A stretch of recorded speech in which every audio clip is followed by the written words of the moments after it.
Exercise selection, exercise routine अच्छा हो जाता है बंदे का, but their diet is horrendous. तो सेकेंड पॉइंट अपना है न्यूट्रिशन। तो न्यूट्रिशन पे क्या ध्यान देना है, न्यूट्रिशन क्या है, एक शॉर्ट बताऊंगा, ज़्यादा टाइम नहीं गवाऊंगा उसमें। तो न्यूट्रिशन पे क्या, किस पे ध्यान देना है, तो न्यूट्रिशन तीन तरह के मैं बोल सकता हूँ। अगर आप मसल बिल्डिंग या फिर जिम में आ रहे हो तो तीन तरह के आप कंसंट्रेट कर सकते हो। मैं डाइट पे नहीं बोल रहा हूँ, डाइट नहीं बता रहा हूँ, न्यूट्रिशन के बारे में बता रहा हूँ। तो न्यूट्रिशन के बारे में क्या है, तो if you are trying to build muscle you need to be on a surplus. तो कितना सरप्लस है, इफ़ यू गूगल नहीं, किसी को पूछोगे जिम ब्रो को तो बताएगा अरे बल्किंग करना पड़ेगा, 1000 कैलोरीज लगेगा, 2000 कैलोरीज तो खाना पड़ेगा दिन का एक्स्ट्रा। तो ऐसा कुछ नहीं, you just need 200 to 300 calories surplus.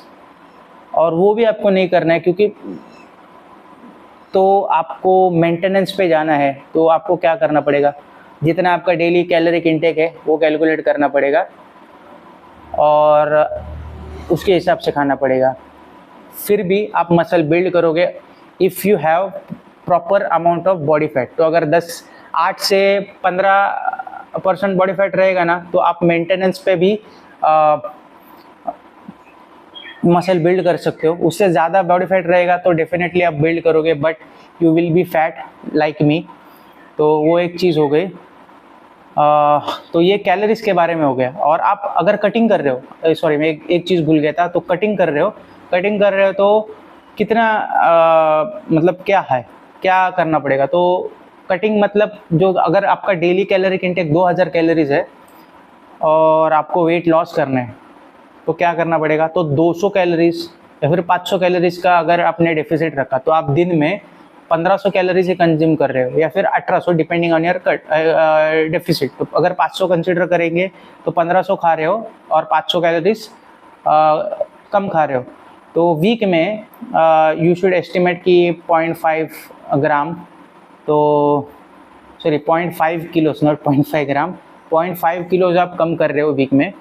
तो यस, ये कैलोरीज के बारे में हो गया। न्यूट्रिशन में फर्स्ट पॉइंट था कैलोरीज। सेकंड पॉइंट अपना आएगा न्यूट्रिशन में आपका प्रोटीन इंटेक। तो कैलोरीज के बारे में समझ गए, ये हम मसल बिल्डिंग के हिसाब से कर रहे हैं। तो मसल बिल्डिंग पे मैंने कैलोरीज के बारे में 2 चीज़ बताया था, एक मेंटेनेंस और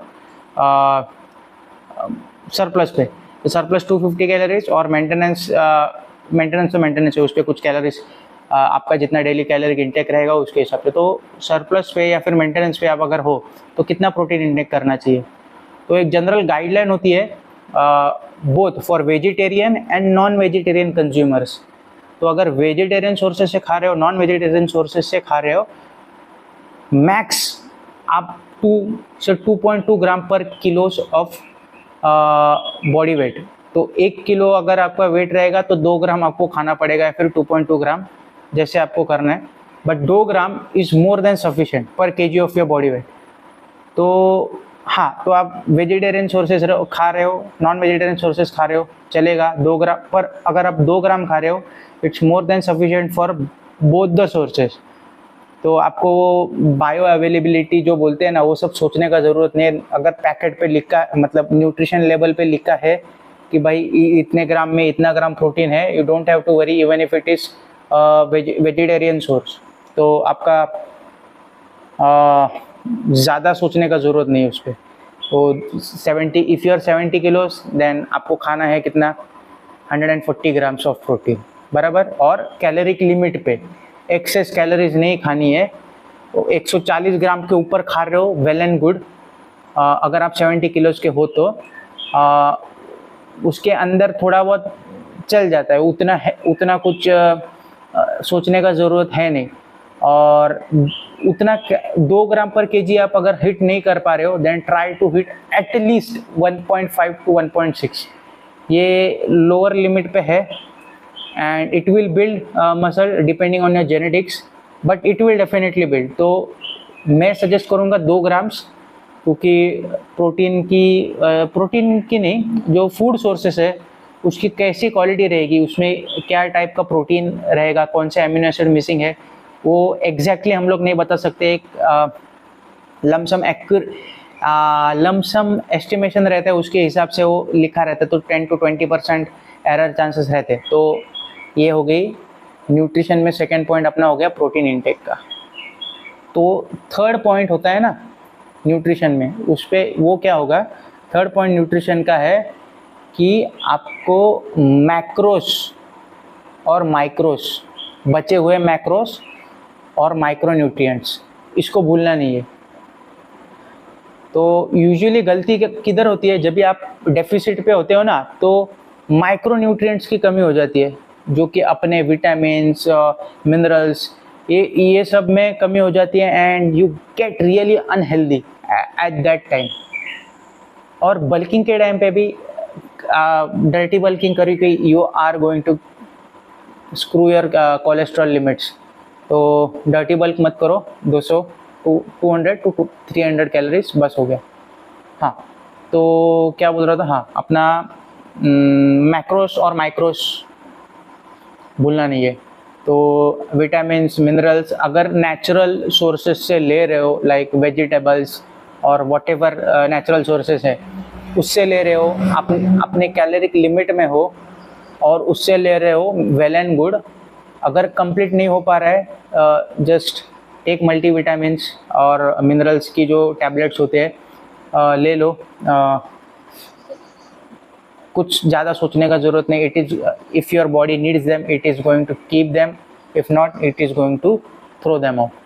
तो ये सब ले लो। माइक्रोस अगर डेली न्यूट्रिशन से आपका नहीं हो रहा है, तो माइक्रोस सप्लीमेंटल फॉर्म से कंज्यूम करो। और मैक्रोस तो मतलब प्रोटीन, कार्बोहाइड्रेट्स और फैट्स, ये तो 3 मैक्रोस आपको जो डेली लगते हैं। प्रोटीन तो आपको जा रहा है, कार्बोहाइड्रेट्स कितना कंज्यूम करना है और फैट्स कितना कंज्यूम करना है। तो मैं मैक्रोस वैसे कैलकुलेट नहीं करता, मैं सिर्फ प्रोटीन कैलकुलेट करता हूँ, और उसके बाद जो कैलोरीज बचेंगी ना, उसको बचे हुए 2 मैक्रोस में डिवाइड करता हूँ। तो आज अगर कार्बोहाइड्रेट ज़्यादा खाना हुआ तो फैट्स कम होगा, और फैट ज़्यादा खाना हुआ तो कार्ब्स कम होगा।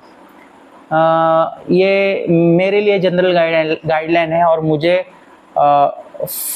फूड कंज्यूम करने में काफ़ी अच्छा आसान पड़ जाता है। अच्छा नहीं, काफ़ी आसान पड़ जाता है। तो यू कैन ट्राई दिस। तो यस, ये 3 पॉइंट है, ये आपके न्यूट्रिशन पे हो गए। जो कैलोरीज है, मैक्रोस और माइक्रोस, और मोस्ट इम्पॉर्टेंट प्रोटीन। तो ये 3 मोस्ट इम्पॉर्टेंट नहीं बोल सकते, 3 इक्वली डिवाइडेड है। तो ये तीनों चीज़ पे आप ध्यान रखो, कैलोरीज, प्रोटीन और मैक्रोस एंड माइक्रोस, ये तीनों आपको कंज्यूम करने हैं। और इससे आपकी बॉडी भी बनेगी, और इसके वजह से बन भी नहीं रहेगी अगर नहीं कंज्यूम कर रहे हो।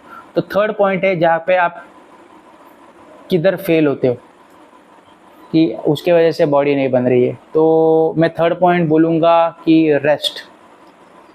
तो some people go to the gym like 7 days a week। अगर 7 दिन खुली रहेगी, 7 दिन जाएंगे। और जैसे कि मैंने पहले पॉइंट में बताया था कि वर्कआउट सिलेक्शन, और वर्कआउट सिलेक्शन एकदम एक्सट्रीम लेवल पे वर्कआउट कर रहे हैं, and he is going 7 days, ही और she is going 7 days a week, they are not going to build muscle despite of doing everything, progressive overload, going to failure। और जो कुछ भी करोगे ना, अगर रेस्ट नहीं होगी, then your muscles are not going to respond। Muscles नहीं करेंगे, मुझे वो मालूम नहीं, गूगल करो क्यों नहीं करेंगे, but this is the time when you are recovering. तो कभी आप रिकवर करोगे जब भी आप रेस्ट लोगे तभी। तो 6 days a week okay, 7 days भी ओके है अगर वर्कआउट आपका एकदम ही हल्का है। But I will suggest don't go for 6 days। Rest लो, छुट्टी ले लो जिम से, 1 या 2 दिन, 3 दिन लिया तो भी चलेगा। आपके वर्कआउट रूटीन पे डिपेंड करना पड़ेगा वो कि कैसे आप कर रहे हो। बट टेक रेस्ट, और 8 घंटा मिनिमम नहीं बता सकता, but at least try to sleep around 8 hours। अगर सुबह जल्दी उठना है तो शाम को जल्दी सो जाओ। तो 6 से 9 घंटा सोने का कोशिश करो, और सिर्फ सोना नहीं है, डीप स्लीप में आपको जाना है। अगर बार बार आप उठ रहे हो रात में, you have trouble sleeping, try supplements. मुझे मत पूछो, अपने डॉक्टर को पूछो, और वो बता देगा क्या करना है। But you can take help from supplements to sleep. तो sleep is important, rest is important, क्योंकि वो टाइम है जब आपकी बॉडी मसल बिल्ड करती है। That's the most crucial time, ना कि जिम में आप मसल बिल्ड कर रहे हो। जिम में मसल डिस्ट्रॉय कर रहे हो, घर में आके आप खाना खा रहे हो, उसको रॉ मटेरियल्स दे रहे हो, और नींद के टाइम पे आपकी बॉडी वो रॉ मटेरियल्स मसल में कन्वर्ट कर रही है। इतना ध्यान रखना।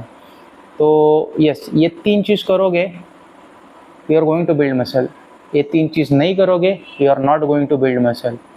तो मालूम नहीं कितना मिनट का हो गया, बट दैट्स इट। ये 3 जनरल गाइडलाइन है, इसमें और ब्रॉडन कर सकता हूँ, but this is the most simplified I can tell you. और या that's it, thank you and we'll see you next time.